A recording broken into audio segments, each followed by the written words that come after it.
Late at night, in the studios of Bob Doyle Media, a place of enchantment and whimsy where nothing ever goes wrong, sabotage is afoot, and things will never be the same.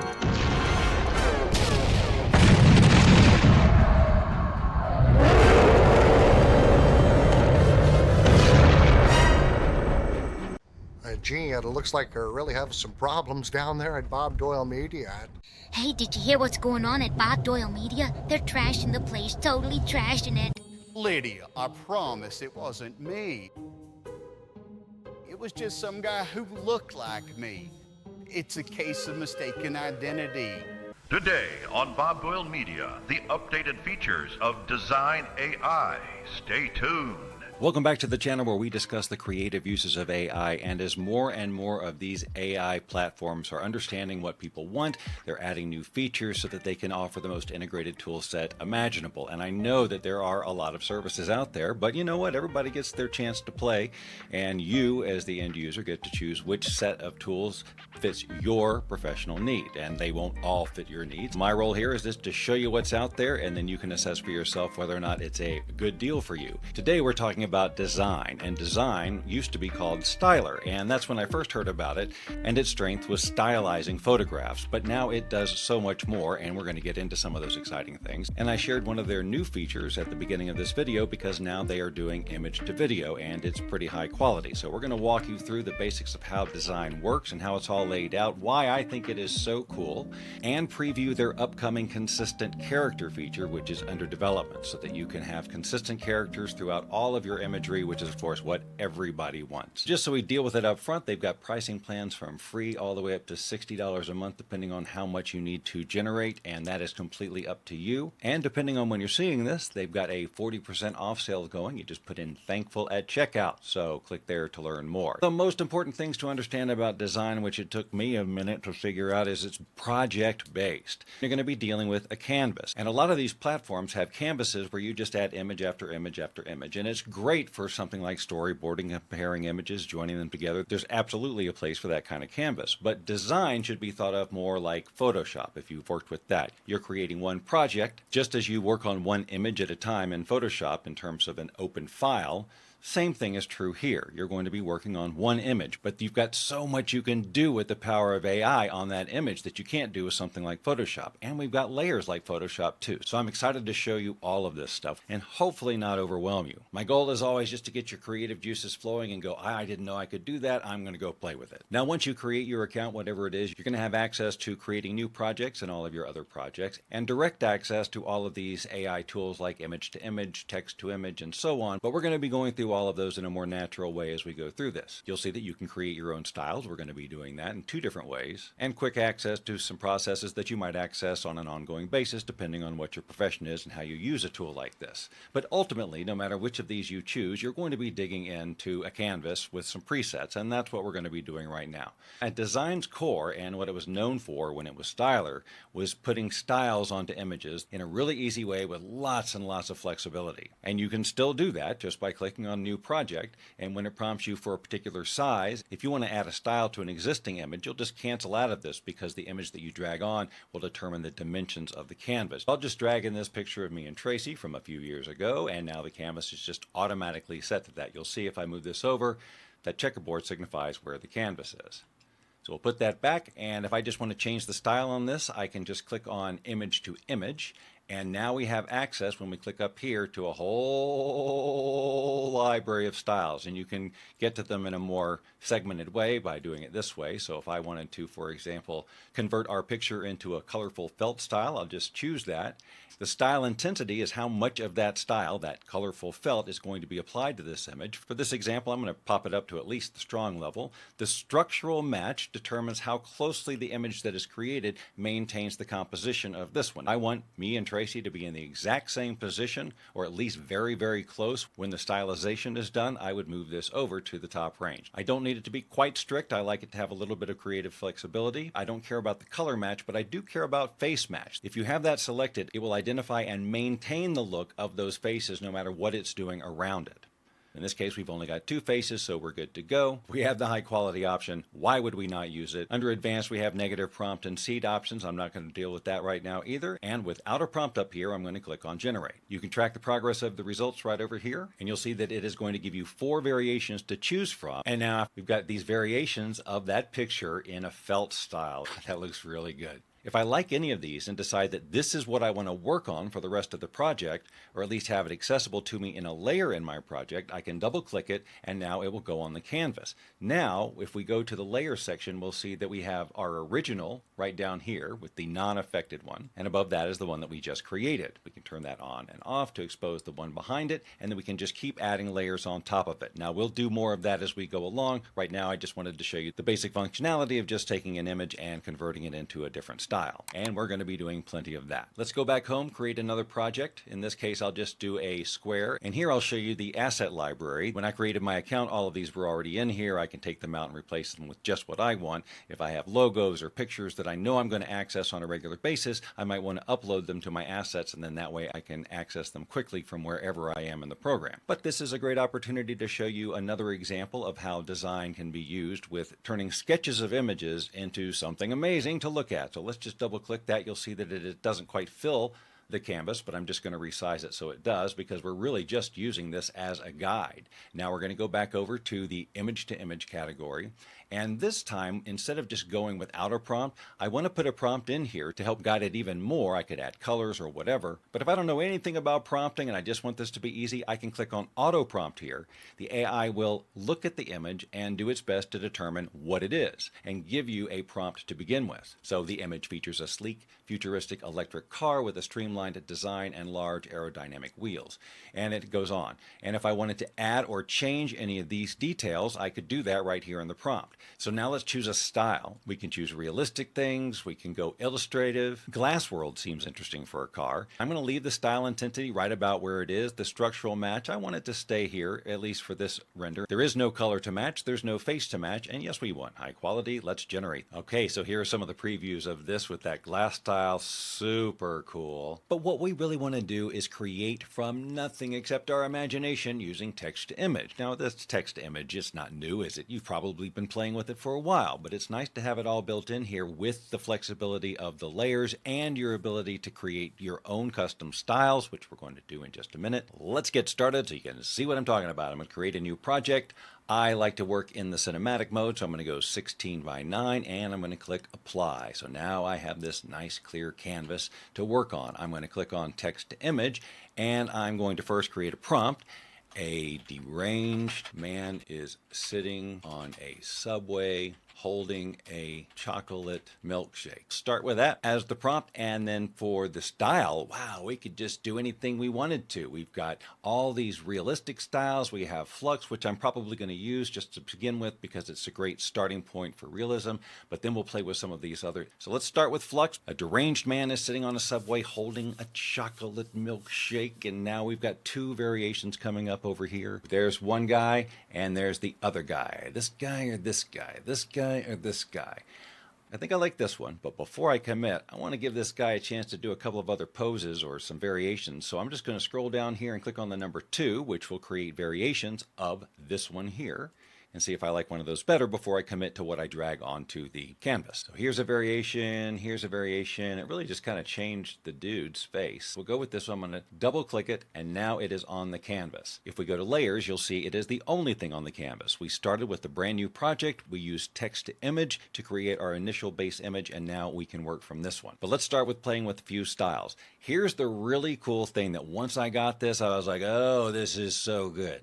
All of these tools here, text to image, image to image, image to video, everything here is available to you, and it's always going to apply to what you've got on the canvas right there. So this layer that I have chosen here, if I want to do image to image on it, I can. If I want to bring it into image to video and bring it to life, I can. If I want to bring it into the editor and do some stuff with it, which we're going to do, I can do it from here. I can work on the face from here. I can enhance it from here. I can turn it into a product and do all kinds of stuff. I'm getting way ahead of myself.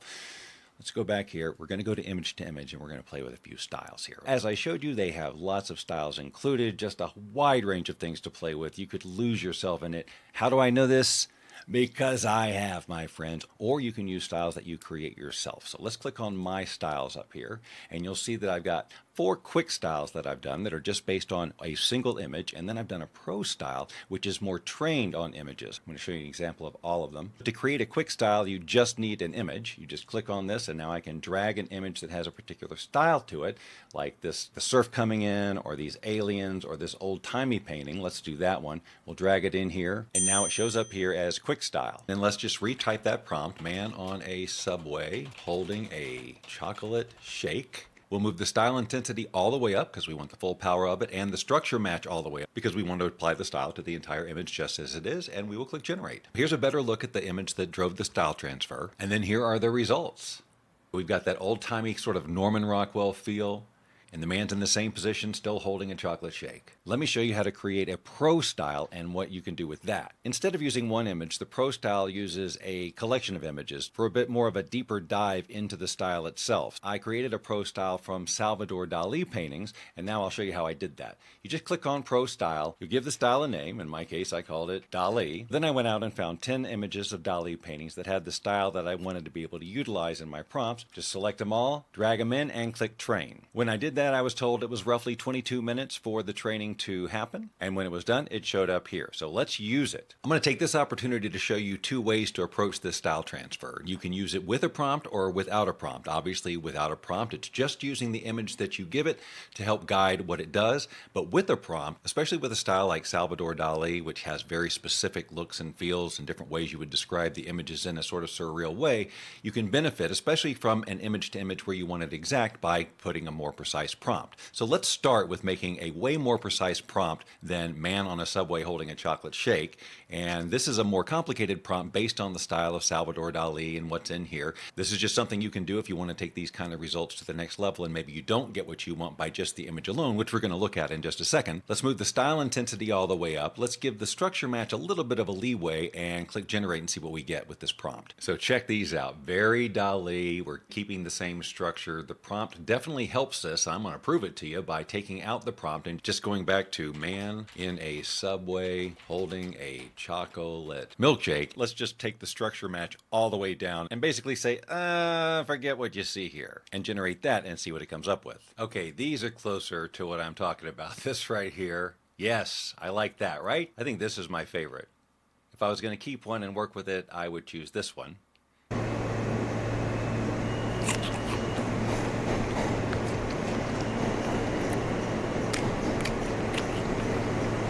If you do like any image, they have an amazing upscaler to bring even more quality to it. If you've ever got a layer that you'd like to enhance, you can just click the enhance button over here. It'll take you to another screen, and based on the image, you choose whether or not you want portrait mode on. If you are trying to preserve faces, you definitely want to keep portrait mode on. In this case, this is way more of a creative endeavor, but I still want it to keep the basic structure, so I'm going to leave it down here in the low region and click on enhance. Now that'll take a few minutes to do, so we can check back on that later. Back in our project, we'll see that the enhancement is in progress over here, so we can track its progress too. Everything we do related to this project will be over here for you to access and change at any time, even if it's not on the canvas. Remember, these are assets that you have created or brought in. They're not necessarily part of your working canvas until you decide to put them on the canvas by double-clicking them. Let me show you a fun thing you can do with these layers. I'm going to go down to this image here, which I kind of liked, and I'm going to double-click it, and now it is on the canvas on top of the Dali layer that we just looked at. Right there. I'm going to now isolate this guy by using the remove background feature that you can do on any layer at any time. And now I've got this layer I can move around. Now we have this guy and this guy on the same train.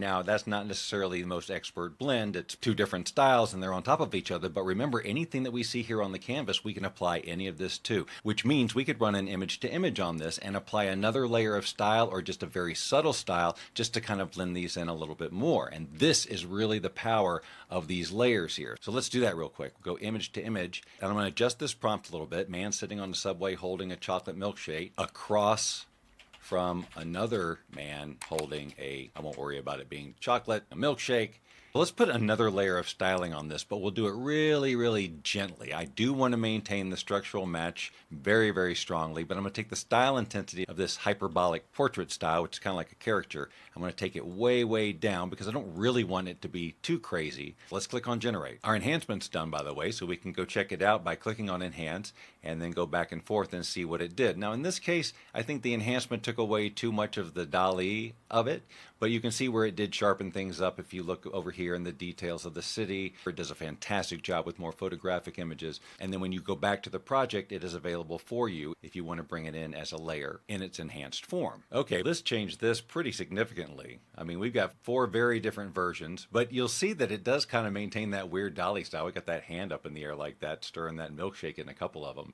It does produce an interesting result, to say the least. Let's actually hide these layers and just work with this original one. And let's work in a more realistic way for just a little bit.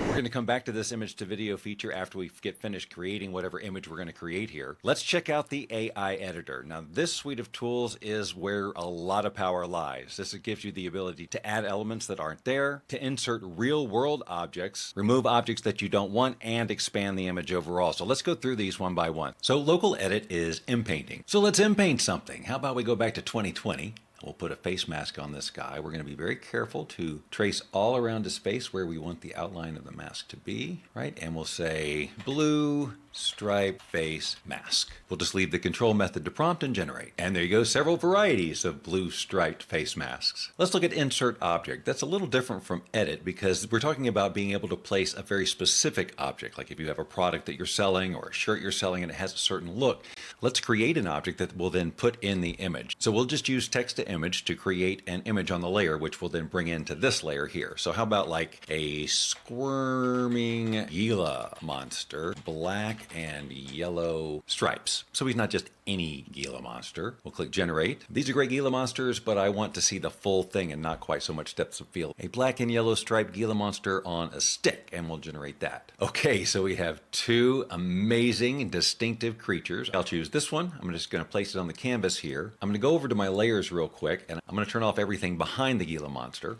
You'll see why in just a second. I'm going to remove the background to isolate the lizard from the rest of the image. And now I'm actually just going to save this image. Now I'm going to turn off that layer, turn back on my original layer. We'll click on AI Editor and Insert Object. And we will change the image here to our Gila monster. I'll just type yellow and black striped Gila monster. We'll put the object match balanced right in the middle, and now we need to mark an area where we want the Gila monster. So let's just replace the shake and everything else. I'm going to lasso this area, again keeping the hands where they are, and just define an area where this Gila monster might be. Click on generate. Now you can see it's put that specific Gila monster in his lap. Just for fun, let's take this object match down to natural blend and generate and see what kind of difference we get. I think a couple of these look even better, way more naturally like it's sitting in his lap, like this one here. What if we took something out? We'll use the AI eraser. We can use a brush and just paint on what we don't want, like that vent right there. It's just getting on my nerves, right? Generate, and we'll choose this one here, and that's gone. I'll show you the generative expand, and then I'm going to undo it so we can stay focused on the project here. But let's say we wanted to see a little bit more what's going on over here with this dude. We actually have the ability to guide that with a prompt, and we could say something like, a red subway bench, and generate. It did give me a bench that I can work from. Let's move to the face kit because this gives us the ability to repair faces that have gotten weird over time or were weird in the first place, or to actually do a face swap for character consistency, which was one of the main ways you could maintain consistency between images that were created without a model driving the face. The consistent character feature, which we're going to preview here in just a few minutes, does make a model out of images, so you have consistency that way and you don't have to do face swaps. Let's play with these 2 tools. Let's first start with face repair. Fixes and enhances generated faces. I'm going to click on this and I'm going to describe the desired facial characteristics. I'm just going to say middle-aged man with a beard. Preserve the original face. Yes, we can do that for right now. We're going to select the face in question and click generate. We've got some revised faces here. Let's do a version without preserving the original face. We'll take it down to diverse. Now we're clearly going to get a different face, but let's see what it does with the quality. I'm going to click on generate. Okay, check out those results. Definitely higher quality face, more expressive, more detailed, just better all the way around. Let's run it again, but let's take out the beard. Let's do clean shaven middle-aged man. Let's take this all the way down so it won't preserve the original face at all, because this last generation was still hanging on to the characteristics of the original, which had a beard. So this way we're not holding on to any of those characteristics, so it has flexibility. So it still wants to give it a little bit of a beard, but this guy right here will work just fine. The other beard was just too bushy to do an effective face swap with my face because I don't have a bushy beard. So let's go ahead and go back to Face Kit and do a face swap. Couldn't be simpler. We can just upload or drag an image and generate. Now we have various degrees of closeness to my face. Here's the one I think that has the closest likeness to that picture I uploaded, so now I can put that on there. Before we just play with a couple of other styles on top of this one, I want to use the enhance feature again, but this time in portrait mode, so I can show you how it preserves the face. So let's click on enhance again. I'm going to click on new enhance because it still has the one in there. When I do that, it brings in what's on the canvas. And now I'm going to click on portrait mode. I don't have any options here to do anything else. I'm just going to click enhance and we'll check back on that when it's done. So here's the enhanced version. You can see a lot more sharpness and detail in the image. And of course, at any time you can play with styles on this by going to the image to image tab, clicking something that seems fun to you, playing with the intensity, adding face match and generating that. Okay, probably went a little too creative because we lost our Gila monster. As I got this anime generation, I realized it keeps trying to show the milkshake and then I didn't change the prompt correctly. So now I've changed it to man sitting on a subway holding a Gila monster. There's a red spiky ball sitting on a red bench in the background. Let's choose this American story style and generate that. There we go. That's better. More appropriate. The style is following the image. It's got the spiky ball in the background. That's super cool. I know you want me to get to it, so let's go ahead and get into the image to video feature. We'll animate this image and we'll show you how it is done. We'll go with this one right here. We'll click on image to video and now we have our interface. We'll clear out all that stuff. Once you have an image in there, you prompt it to tell it what you want to happen in the image. You don't have to describe the whole image again because it already sees it. So in this case, we'll say something like, man is whispering to a sleepy lizard in his lap as a spiky ball in the background rolls off a red bench. For now, we're not going to use the in-frame option. We'll bring the imagination down to its suggested range, somewhere in the balanced area. We'll just choose 5 seconds and we'll click on generate. These videos can take 5 to 10 minutes to generate, so let's start generating another one and then we'll look at some that I've already done. To demonstrate the beginning and the end frame, let's just go create a couple of images. We'll just go ahead and stay in this project. We'll go to text to image. We'll start from scratch. We'll say something like, a cat is sitting to the right of a fish bowl with a goldfish swimming in it. They are in a kitchen with the sun shining through a window. We'll go ahead and generate that.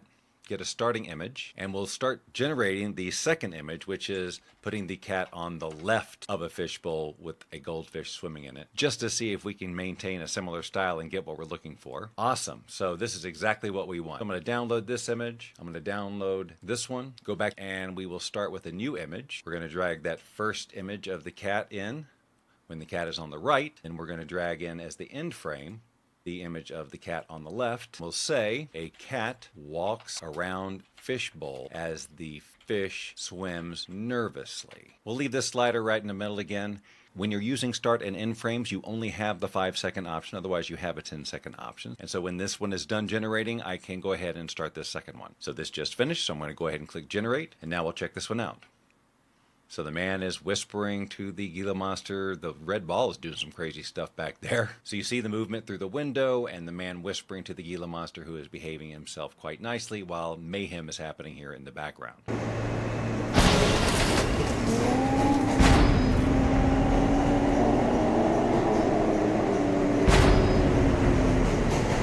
While the cat video is generating, I'll go to some other projects where I did image to video. We have this boy playing with an alligator. You saw this example at the beginning of this video.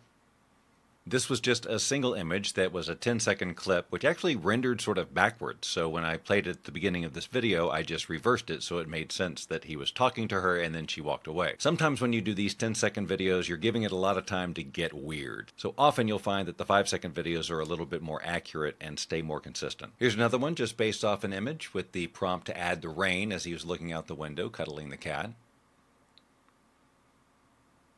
And then here's another version of that one with just a little bit more cuddling going on. The hands do have too many fingers, but the movement itself is really nice and relaxing. I've got some weird stuff going on with my throat. Here's another example, the still image, and then the video that was created. And here is our cat video. It starts out great, and then his head appears out of his butt at the very last second. But you can see what's going on here. The fish stays mostly in the bowl. His tail goes out of the edge a little bit, and so did his nose. But you can always play with the creativity slider to see if you can get more accurate results, but pretty amazing. To demonstrate the product background, it's pretty simple, but very cool. The idea is you have some sort of an object or product of some kind that you want to showcase in a nice environment, but you just have the product image. For example, let's just say that this, our spiky ball, is the product. But the first thing we need to do is remove the background. So we're going to do that. We'll click over here on product background. And now, since the background is already removed, we can close that up. We can choose from any of these predetermined backgrounds, like the bokeh, for example, and it will automatically start rendering that. Or we can upload an image so we can give it a specific background that way. If we wanted the images of a shoreline, and I will just enhance that with on a beach and click on generate. Here's what happened with their bokeh preset. And then, of course, you can prompt whatever you'd like. Your product on a mound of green slime with puppies sniffing it. It's been a long video. Here we are on the beach, and there we have it with our green slime and our puppy sniffing around. But more than likely, you'd want to use one of their templates or actually put some thought into it, not put your product in a mound of green slime with puppies or anything else sniffing around it. Much better. We'll do one more project to preview the consistent character feature. Click on a project.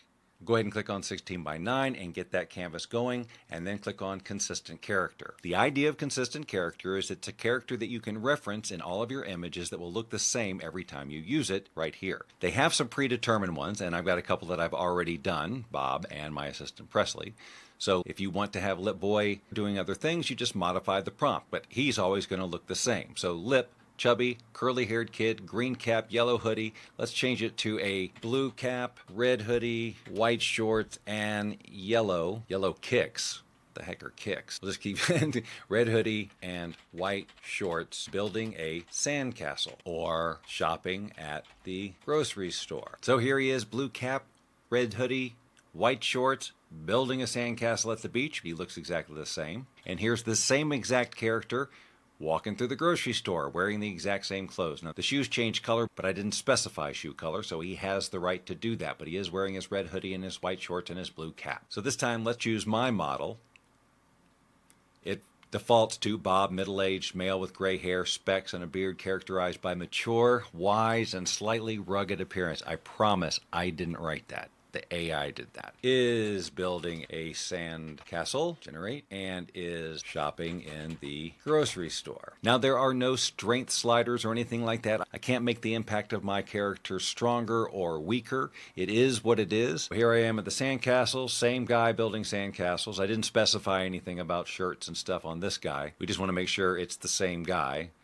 In terms of it being an exact likeness of me, it's not as precise as some of the other Laura trainings I've shared here on the channel, but for the purposes of creating consistent characters, especially if we stylize these in some sort of a cartoonish way, this is fine. So here we got me in the grocery store. Same guy, obviously. I could change this prompt and say 3 Disney Pixar render of, and click generate. Now we've got a more stylized version of me. I could probably up the details a little bit more and say things like animated render of Bob, etc. I'll take out the slightly rugged appearance and I'll say big eyes and exaggerated features.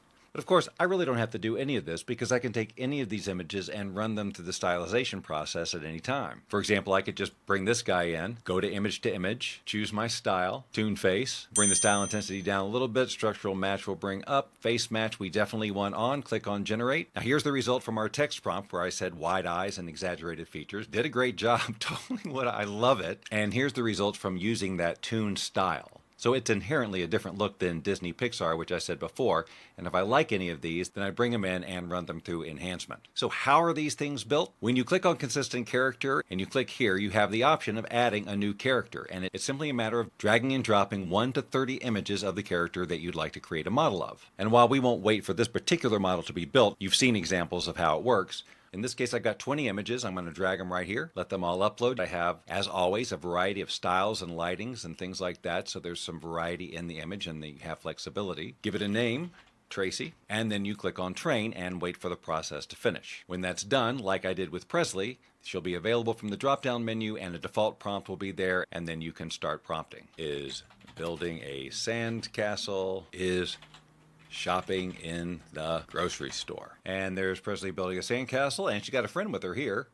And here she is in the grocery store. It isn't cell-for-cell likeness like some of the more detailed LoRa models that we've built, but for creating characters, especially if you stylize them, it does a great job and you don't have to do face swapping anymore. You've got a strong model foundation to work from, and then you can apply any styles you want to on top of it. So I know it was a ton of tools, but so much creativity to express, and once you get into it and understand the layers and start mixing and matching and creating your own styles, you can see how you can lose hours in here. If these are the types of tools you like to learn more about, well, why don't you just subscribe? Because these are the types of things we talk about all the time. If you subscribe now, I will not look for you. I will not pursue you. But if you do not, I will look for you. I will find you. And I